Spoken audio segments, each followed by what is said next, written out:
1947 और 1965 की लड़ाई में भारत के जांबाजों ने अपनी जांबाजी से पाकिस्तान को संदेश दिया कि वह अपने नापाक इरादों में कभी भारत के सामने नहीं टिक सकता, उसे सुधरना होगा, अन्यथा अंजाम भुगतना होगा।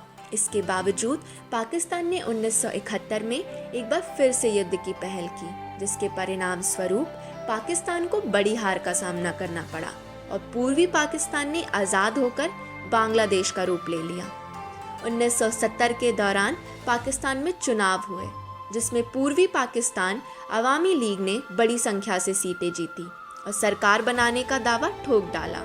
लेकिन पाकिस्तान पीपल्स पार्टी के जुल्फिकार अली भुट्टो इस बात से सहमत नहीं थे, इसीलिए उन्होंने विरोध करना शुरू कर दिया। कहा जाता है कि ऐसे में हालात इतने खराब हो गए कि सेना का प्रयोग करना पड़ा। इस सब से पूर्वी पाकिस्तान की अवामी लीग के शेख मुजीबुर रहमान को गिरफ्तार कर लिया गया। बस यहीं से शुरू हो गई पूर्वी और पश्चिमी पाकिस्तान के बीच खींचातान। फिर देखते ही देखते विवाद बढ़ता गया और पूर्वी पाकिस्तान के लोग पश्चिमी पाकिस्तान की सेना से अत्याचार से पीड़ित होकर पलायन को मजबूर हो गए। पूर्वी पाकिस्तान और पश्चिमी पाकिस्तान के बीच चल रहे विवाद के कारण पूर्वी पाकिस्तान से कुछ लोग भारत आ चुके थे। जो लोग भारत आए थे उनकी वजह से भारत पर दबाव बढ़ता जा रहा था, यहाँ तक कि पाकिस्तान ने भारत पर हमला करने की धमकियां देना शुरू कर दिया। तत्कालीन भारत ने अंतर्राष्ट्रीय स्तर पर सारी कोशिशें की ताकि कोई हल निकल आए और जो लोग यहाँ आए हैं वो किसी तरह अपने घर लौट पाएं, लेकिन ये हो ना पाया। फिर वही हुआ जिसका डर था। पूर्वी पाकिस्तान के लोगों ने अपने विरोध को बड़ा कर दिया। उन्होंने अपनी एक सेना बनाकर पश्चिमी पाकिस्तान हुकूमत के खिलाफ मोर्चा खोल दिया, जिससे पाकिस्तान ने भारत समर्थित युद्ध माना।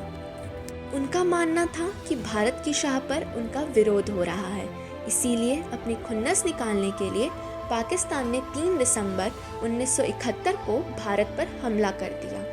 भारतीय सेना ने हर मोर्चे पर पाकिस्तान को कमज़ोर किया, यहाँ तक कि भारतीय नौसेना की एक टुकड़ी ने अपने प्राणों की परवाह ना करते हुए कराची बंदरगाह के बिल्कुल पास जाकर हमला किया, जिसके चलते भारतीय नौसेना पाकिस्तान के पश्चिमी मोर्चे पर अपना वर्चस्व बनाने में कामयाब रही।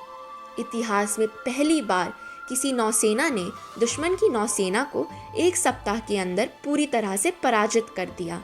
अतः 16 दिसंबर को पूर्वी पाकिस्तान में हुए इस युद्ध में पाक सेना को मुंह की खानी पड़ी। भारतीय सेना की शुरुआत शानदार रही। उसने पूर्वी पाकिस्तान में महज 3 दिन में ही एयरफोर्स और नेवल विंग को पूरी तरह से बेकार कर दिया था, जिसके परिणाम स्वरूप भारतीय पैराट्रूप्स ढाका में उतरने में कामयाब रहे। पाकिस्तान में फैसले लेने की अनुमति केवल आला अफसरों के पास थी, जिस कारण जब तक उनके लिए निर्देश आते कि क्या करना है, तब तक भारतीय सेना अपना काम कर चुकी होती। पाकिस्तान को अंत तक भारत की रणनीति का पता नहीं चल पाया। वे जान ही नहीं पाई कि कब भारतीय सेना ने पैराट्रूप्स की मदद से ढाका को घेर लिया। वहीं मुक्ति वाहिनी की मदद से भारतीय सेना पश्चिमी पाकिस्तान के बॉर्डर से अंदर तक घुस आई। पाकिस्तान में आर्मी, नेवी और एयरफोर्स में सामंजस्य की कमी थी, जिस कारणवश तीनों संयुक्त रूप से कार्रवाई नहीं कर पाए, जबकि भारतीय सेना के तीनों अंगों ने एकजुट होकर इस मिशन को पूरा किया। इसके अतिरिक्त पाकिस्तान इस युद्ध में अपने ही लोगों पर भारी अत्याचार करके नैतिक बल खो चुका था, जबकि भारतीय पक्ष का नैतिक स्तर काफी ऊंचा था। देखा जाए तो पिछले युद्धों की तरह पाकिस्तान को इसमें भी बड़ा नुकसान हुआ। जानकारों की माने तो पाकिस्तान के करीब 90,000 लोग बंदी बनाए गए, जिसमें पाक सैनिक और नागरिक शामिल थे। हालांकि शिमला समझौते के तहत भारत ने सभी युद्ध बंदियों को रिहा कर दिया और पाक को उसकी 15,000 वर्ग किलोमीटर जमीन लौटा दी, लेकिन फिर भी पाकिस्तान भारत को कटु यादों देने में पीछे नहीं हटा। 1971 के बाद उसने 1999 में भारतीय सेना के साथ 2-2 हाथ किए, जिसका परिणाम भी जग जाहिर है। अगर आपको वीडियो पसंद आए तो लाइक, शेयर और सब्सक्राइब करना ना भूलें और नीचे बने बेल आइकन को भी जरूर दबाएं। जय हिंद, जय भारत।